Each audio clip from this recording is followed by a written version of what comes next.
ಆನೇಕಲ್ ತಾಲೂಕಿನ ಸುರಗಜಕ್ಕನಹಳ್ಳಿ ಗ್ರಾಮ ಪಂಚಾಯಿತಿ ವ್ಯಾಪ್ತಿಯ ಸಿಡಿಹೊಸಕೋಟೆ ಗ್ರಾಮದಲ್ಲಿರುವ ಇತಿಹಾಸ ಪ್ರಸಿದ್ಧ ದೇವಾಲಯವಾದ ರೇಣುಕಾ ಯಲ್ಲಮ್ಮ ದೇವಿ ದೇವಾಲಯದ ಜಾತ್ರಾ ಮಹೋತ್ಸವ ಹಾಗೂ ದೀಪೋತ್ಸವ ಕಾರ್ಯಕ್ರಮವು ಗ್ರಾಮಸ್ಥರ ಮತ್ತು ಕುಲಸ್ಥರ ಸಮ್ಮುಖದಲ್ಲಿ ವಿಜೃಂಭಣೆಯಿಂದ ನಡೆಯಿತು.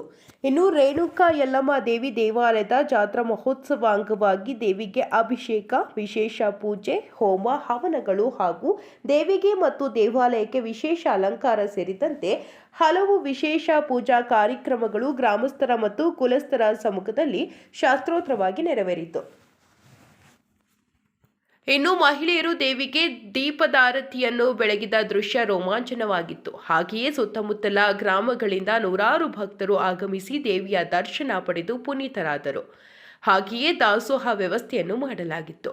ಇನ್ನು ಈ ವೇಳೆ ಹಿರಿಯರಾದ ಸಿಡಿಹೊಸಕೋಟೆ ಮುನಿರಾಜರವರು ಮಾತನಾಡಿ, ಇತಿಹಾಸ ಪ್ರಸಿದ್ಧ ರೇಣುಕಾ ಯಲ್ಲಮ್ಮ ದೇವಿ ದೇವಾಲಯಕ್ಕೆ ತನ್ನದೇ ಆದ ಇತಿಹಾಸ ಹೊಂದಿದ್ದು, ಕಷ್ಟ ಎಂದು ದೇವಾಲಯಕ್ಕೆ ಬಂದ ಭಕ್ತರಿಗೆ ದೇವಿಯು ಸಮಸ್ಯೆಗಳನ್ನು ನಿವಾರಿಸಿರುವ ಎಷ್ಟೋ ಉದಾಹರಣೆಗಳು ಕಣ್ಮುಂದೆ ನೋಡಬಹುದಾಗಿದೆ ಎಂದರು.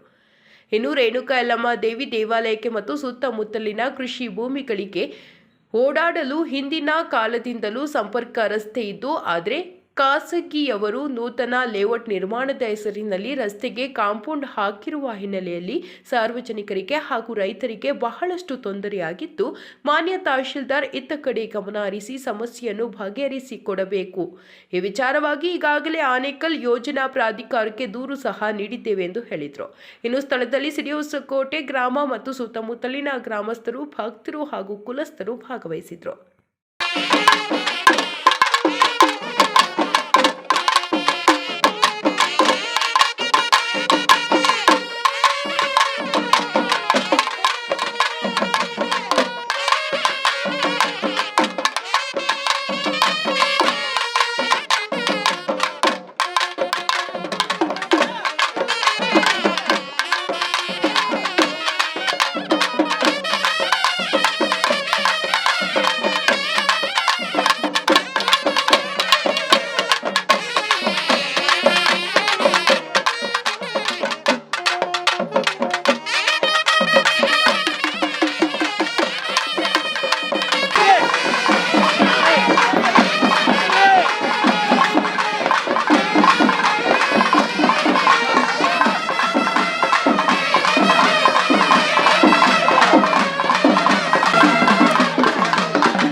ಸಮಸ್ತ ಶ್ರೀಹೊಸಕೋಟೆ ಗ್ರಾಮಸ್ಥರು ಮತ್ತು ಗ್ರಾಮಸ್ಥರಿಗೆ ಯಲ್ಲಮ್ಮ ದೇವಿ ಹಬ್ಬದ ಪ್ರಯುಕ್ತ ಶುಭಾಶಯಗಳನ್ನು ಕೋರ್ತಾ ಈ ಯಲ್ಲಮ್ಮ ದೇವಿಯ ಜಾತ್ರೆ ಮತ್ತು ಹಬ್ಬವನ್ನು ಸುಮಾರು ಸನಾತನ ಕಾಲದಿಂದಲೂ ಜನವರಿ 3ನೇ ಮಂಗಳವಾರ ತಿಂಗಳ ಕುಲ ಬಾಂಧವರೆಲ್ಲ ಸೇರಿ ದೀಪಗಳನ್ನು ಮಾಡಿ ಆಚರಣೆ ಮಾಡಿ ಹಬ್ಬವನ್ನು ಮಾಡೋಂಥ ಸಂಪ್ರದಾಯ ಹಿಂದಿನಿಂದ ಬಂದಿದೆ.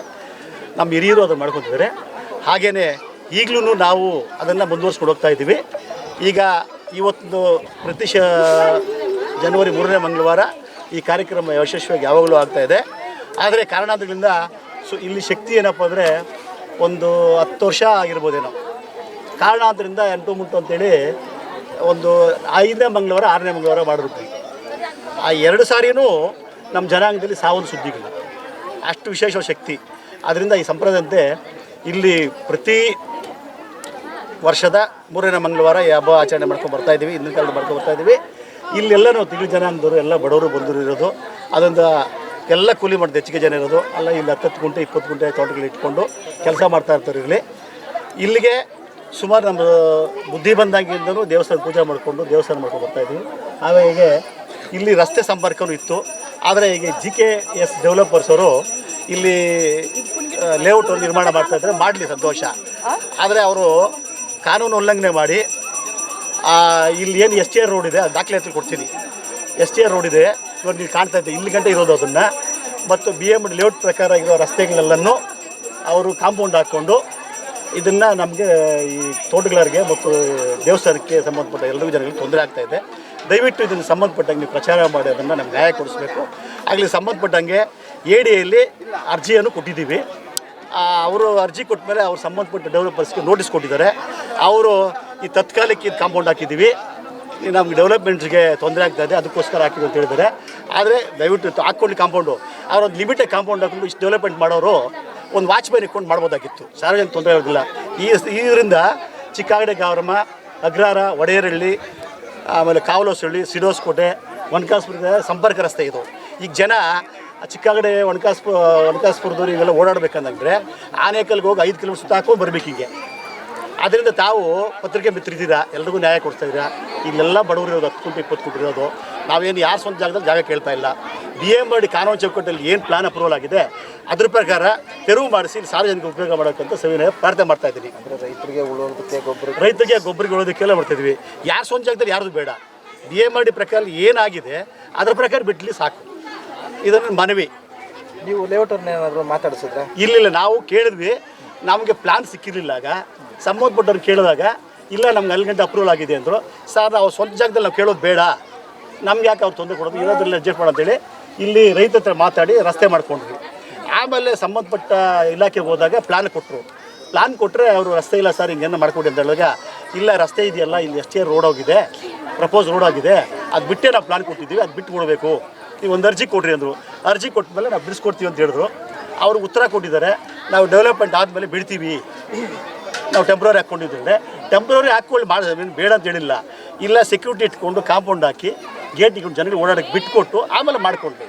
ಇಷ್ಟೆಲ್ಲ ದುಡ್ಡು ಇನ್ವೆಸ್ಟ್ ಮಾಡಿ ಸಂಪಾದನೆ ಮಾಡ್ತಾ ಇರೋರು ಒಂದು ಸೆಕ್ಯೂರಿಟಿ ಇಟ್ಕೊಂಡು ಜನಗಳಿಗೆ ಉಪಯೋಗ ಮಾಡ್ಕೊಳಕ್ಕಾಗ್ಬೋದಲ್ವಾ? ಇದನ್ನು ನಿಮ್ಮ ಮುಖಾಂತರ ಅವ್ರನ್ನ ಕೇಳ್ತಿದ್ದೀವಿ. ಇಲ್ಲೆಲ್ಲ ಇರೋದು 10 ಗುಂಟೆ 20 ಗುಂಟೆ ಇರೋದು. ನೀವು ನಿಮ್ಮಿಂದಲೇ ಆಗಬೇಕು. ರೈತರಿಗೆ ತುಂಬ ಸಮಸ್ಯೆ ಆಗ್ತಾಯಿದೆ. ಈ ದೇವಸ್ಥಾನದ ಪ್ರತಿ ಪೌರ್ಣಮಿಗೆ ಎಲ್ಲ 100 ಜನ ಹಬ್ಬ ಆಗ್ತಾಯಿದೆ, ಜಾತ್ರೆ ಆಗ್ತಾಯಿದೆ. ಈಗ ನೀವೇ ನೋಡ್ತಾ ಇದ್ದೀರಾ. ಈಗೆಲ್ಲ ಹಾಕ್ಕೊಂಡು ಯಾವಾಗಲೂ ಹೋಗಿ ಡೆವಲಪ್ಮೆಂಟ್ ಮಾಡ್ಕೊಂಡು ಹೋಗ್ತಾರೆ. ನಾವು ಅವಾಗ ಸೈಟ್ಗಳವ್ರಿಗೆ ತೊಂದರೆಗೊಳಗಾಗುತ್ತಾ? ಅದಕ್ಕೆ ಇವಾಗಲೇ ಅದರಿಂದ ಈಗ ಆ ಸಂಬಂಧಪಟ್ಟ ಕಾನೂನು ಚೌಕಟ್ಟಲ್ಲಿ ಅದಾಗಲಿ. ನಾವು ಹೊಸದಾಗಿ ಏನು ಅವ್ರ ಲೇಔಟಲ್ಲಿ ಬಿಡೋದು ಬೇಡ, ಅವ್ರ ಸ್ವಂತ ಜಾಗದಲ್ಲೂ ಬಿಡೋದು ಬೇಡ. ಏನು ಕಾನೂನು ಚೌಕಟ್ಟು ಪ್ಲಾನ್ ಅಪ್ರೂವಲ್ ಆಗಿದೆ ಅದರಂತೆ ಬಿಟ್ಕೊಡ್ಲಿ ಸಾಕು. ನಂದೇನಿಲ್ಲ, ನಂದು ಹಂಗೆ ಕೇಳಿದ್ರೆ ನಂದು ತೋಟ ಜಮೀನಿದೆ ಇಲ್ಲಿ, ನಾನು ಇಲ್ಲಿ ವ್ಯವಸ್ಥೆ ಇದೆ. ಆಮೇಲೆ 5 ಗ್ರಾಮಗಳಿಗೆ ಓಡೋ ಸಂಪರ್ಕ ರಸ್ತೆ ಇದೆ. 5 ಕಿಲೋಮೀಟರ್ ಸುತ್ಕೊಂಡ್ಬರ್ಬೇಕು. ಕೂಲಿ ಮಾಡೋರೆಲ್ಲನೂ ಅಲ್ಲಿಂದ ಇಲ್ಲಿಗೆ ಹೋಗ್ತಾರೆ, ಇಲ್ಲಿಂದ ಅಲ್ಲಿಗೆ ಹೋಗ್ತಾರೆ. 5 ಕಿಲೋಮೀಟರ್ ಸುತ್ಕೊಂಡ್ಬರಬೇಕು. ಇದು ಯಾರಿಗೂ ಶೋಭೆ ತರೋದಲ್ಲ. ಈಗ ಆಮೇಲೆ ಘನತೆಯಿಂದ ಏನೋ ನಾನು ಮಾಡ್ತೀನಿ, ನನ್ನ ಶಕ್ತಿ ಇದೆ, ನನ್ನ ಅಧಿಕಾರ ಇದೆ ಅಂತ ಯಾವತ್ತೂ ಮಾಡೋದಲ್ಲ. ಅದು ಭಗವಂತ ಒಬ್ಬನ ಮೇಲೆ ಇರ್ತಾನೆ. ಸಾರ್ವಜನಿಕವಾಗಿರುವಾಗ ಅವಾಗ ನಾನು ನೋಡ್ತೀನಿ, ಯಾರೋ ಕೇಳ್ಬಿಟ್ರಲ್ಲ ನಾನು ಕೇಳಿಲ್ಲ ಅನ್ನೋದು ಗಂಡದಾಗುತ್ತೆ. ಯಾರೂ ಭಗವಂತ ಮುಂದೆ ಸಾರ್ವಜನಿಕರ ಮುಂದೆ ಯಾರೂ ಅಲ್ಲ. ವೈಯಕ್ತಿಕ ಬೇಡ, ಸಾರ್ವಜನಿಕ ದೃಷ್ಟಿಯಿಂದ ಬಿಡಲಿ. ನನ್ನ ಮೇಲೆ ಕೋಪ ಇದ್ದರೆ ನಾನು ಸಂಬಂಧಪಟ್ಟಾಗ ಏನೋ ಮಾಡ್ಕೊಳ್ಳಿ. ಈ ಸಾರ್ವಜನಿಕರಿಗೆ ತೊಂದರೆ ಕೊಡೋದು ಬೇಡ ಅಂತೇಳಿ ನಿಮ್ಮ ಮುಖಾಂತರ ಒಂದು ಪ್ರಾರ್ಥನೆ ಕೇಳ್ತಾ ಇದ್ದೀನಿ. ರಸ್ತೆ ಐತಣ್ಣ ಅಷ್ಟೇ ಈಗ ಯಾರು ತೊಂದರೆ ಮಾಡಿದ್ದಾರೆ?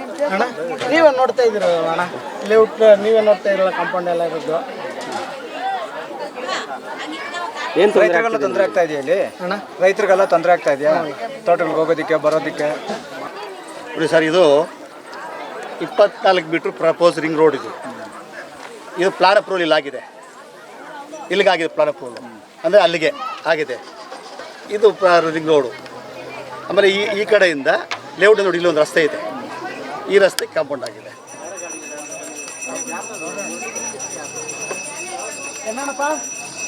ಎಷ್ಟು ಅಡಿ ಸುಮಾರು ರೋಡ್? 24 ಮೀಟ್ರ್ ಸರ್ಕಾರ ಪ್ಲಾನ್ ಅಪ್ರೂವ್ ಇದೆ. ಬೇಡ ಪ್ಲಾನ್ ಅಪ್ರೂವ್ 24 ಮೀಟ್ರ್ ಇದೆ. 24 ಅಡಿ ರಸ್ತೆ, 24 ಮೀಟ್ರ್ ಸರ್. 24 ಮೀಟರ್ ಅಷ್ಟೇ ಇರೋದು, ಆ ಕಡೆನೂ ಹೋಗುತ್ತೆ ನೋಡಿ. ಇದೇ ನೋಡಿರಿ 20 ಪ್ಲಾನ್ ನಾನು ಕೊಟ್ಟಿರೋದಲ್ಲ ಇದು. ಏನು ವಿಶೇಷ ಅಂದರೆ ವರ್ಷನೂ ನಾವು ಸುಮಾರು ಒಂದು 89 ವರ್ಷದಿಂದನೂ ಪೂಜೆ ಮಾಡ್ಕೊಂಡು ಬರ್ತಾ ಇರ್ತೀವಿ. ವರ್ಷಕ್ಕೊಂದು ಸಲ ನಮ್ಮ ಜನಾಂಗದವ್ರು ಏನಿದ್ದಾರೆ ಎಲ್ಲನೂ, ನಮ್ಮ ವನ್ನಿಕುಲ ಜನಾಂಗ ತಿಗಳ ಸಮುದಾಯಕ್ಕೆ ಸೇರಿದವರು ಎಲ್ಲರೂ ಒಂದು ವರ್ಷಕ್ಕೊಂದು ಸಲ ಪೂಜೆ ಮಾಡ್ತಾ ಇರ್ತೀವಿ. ಜನವರಿ ಟೈಮಲ್ಲಿ ಸುಮಾರು ಒಂದು 100 ಮನೆಯವರು ಎಲ್ಲ ಸೇರಿ ನಮ್ಮ ಸಿರೋಸ್ಕೋಟ ಗ್ರಾಮದವರೆಲ್ಲ ಪೂಜೆ ಮಾಡ್ತಾ ಇರ್ತೀವಿ ಎಲ್ಲಮ್ಮ ದೇವಸ್ಥಾನಕ್ಕೆ. ಇದು ಆವಾಗಿನಿಂದ ಬಂದಿರೋದು ವಿಶೇಷ. ಇದು ಇಲ್ಲಿ ದೇವಸ್ಥಾನದಲ್ಲಿ ಭಾರಿ ಮಹತ್ವ ಇರೋಂಥ ಎಲ್ಲಮ್ಮ ದೇವಸ್ಥಾನ, ಶಕ್ತಿ ಇರೋಂಥ ದೇವಸ್ಥಾನ ಇದು. ದಾರಿದು ಅದೇ ಲೇಔಟಲ್ಲಿ ಮುಂದೆ ಕಾಂಪೌಂಡ್ ಹಾಕಿದ್ದಾರೆ. ಈಗ ಅವ್ರ ಹತ್ರ ಮಾತಾಡಿದ್ದಕ್ಕೆ ಅವರು ದೊಡ್ಡಗಡೆ ಶಂಕರ್ ಅವರು ಏನಿದ್ದಾರೆ ಅದನ್ನು ತೆರವು ಮಾಡಿ ಎಲ್ಲ ನಿಮಗೆಲ್ಲ ಅನುಕೂಲ ಮಾಡಿಕೊಡ್ತೀನಿ ಅಂತ ಹೇಳಿದ್ದಾರೆ, ಒಪ್ಕೊಂಡಿದ್ದಾರೆ ಅವರು. ನೋಡೋಣ, ಮುಂದಿನ ದಿನಗಳಲ್ಲಿ ಕಾದು ನೋಡೋಣ. ಮಾಡ್ತೀನಿ ಅಂತ ಹೇಳ್ತಾ ಇದ್ದಾರೆ. ಆಲ್ರೆಡಿ ರೋಡೆಲ್ಲ ಸ್ವಲ್ಪ ಕ್ಲೋಸ್ ಮಾಡಿದರು. ಇಲ್ಲ, ನಾನು ಅದನ್ನು ಯಾವುದು ತೊಂದರೆ ಮಾಡಲ್ಲ, ತೆರವು ಮಾಡ್ತೀನಿ ಅಂತ ಹೇಳಿದ್ದಾರೆ. ಇವಾಗ ಬಂದು ಅವರು ಪಾಪ ಪೂಜೆಗೆ ಬಂದು ಎಲ್ಲ ಸಹಕರಿಸಿ ಹೋಗಿದ್ದಾರೆ. ನೋಡೋಣ. ವರ್ಷದಿಂದ ವರ್ಷಕ್ಕೆ ಪೂಜೆಗಳು ನಡೆಯುತ್ತೆ. ತಿರುಗಿ ವರ್ಷದಲ್ಲಿ ಒಂದು ದಿವಸ ಇಲ್ಲಿ ತುಂಬ ಪೂಜೆಗಳು ಮಾಡಿ ಹೋಗ್ತಾರೆ. ಆದರೆ ಇಲ್ಲಿ ದೇವಸ್ಥಾನ ಪಕ್ಕ ಲೇಔಟ್ ಆಗಿರೋದ್ರಿಂದ ಈ ದೇವಸ್ಥಾನಕ್ಕೆ ಅನಾನುಕೂಲ ಆಗಿದೆ. ದಯವಿಟ್ಟು ಈ ರಾಜಕೀಯ ಅದು ಇದು ಮಾಡೋದು ಬಿಟ್ಟು ಈ ದೇವಸ್ಥಾನಕ್ಕೆ ಅನುಕೂಲ ಆಗೋ ಥರದಲ್ಲಿ ಇಲ್ಲಿ ಏನು ಮಾಡಬೇಕು, ತೆರವುಗೊಳಿಸೋದು ಇದೆಲ್ಲ ಆಗಬೇಕಾಗಿದೆ. ಆ ದೇವಸ್ಥಾನಕ್ಕೆ ಅನುಕೂಲ ಆಗೋ ಥರದಲ್ಲಿ, ಹಾಗೆ ಚಿಕ್ಕಗಡೆ ಗ್ರಾಮಕ್ಕೆ ಸಂಪರ್ಕ ಇರುವಂಥ ದಾರಿನ ಬಿಟ್ಟು ದೇವಸ್ಥಾನಕ್ಕೂ ಅನುಕೂಲ ಆಗೋ ಥರದಲ್ಲಿ ಈ ಲೇಔಟ್ ಸಂಬಂಧಪಟ್ಟವ್ರು ಯಾರೇ ಆಗಲಿ ನೋಡ್ಕೊಳ್ಳಿ ಅನ್ನೋದೇ ನಮ್ಮ ಆಸೆ.